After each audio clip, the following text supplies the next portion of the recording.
এজন্য মুসলমান সিংহের জাতি। আমরা একটা পরিচয় জানতে হবে, আমি মুসলমান।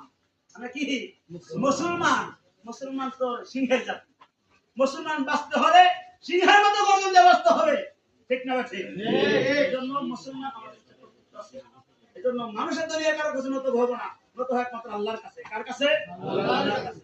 কোন বান্দা যদি বিপদে পড়ে যান, ভাই একটা আমার কথা বলে দেন, কোন বান্দা যদি বিপদে পড়ে যান, দুনিয়ার মানুষ একবার থেকে দুইবার তিনবার উপকার করবে, কিন্তু এমন একজন আল্লাহ আছেন, এমন একজন প্রভু আছে, দুনিয়ার মানুষ ফেল রাত ৩টার সময় 12টার সময় তাহাজ্জুদের নামাজ পড়ে আল্লাহর কাছে করেন, আল্লাহ দুনিয়ার সব জায়গায় ফেল করছি, আল্লাহ তুমি ফেল দিও, তুমি ছাড়া আমার আর কোনো ভরসা নাই।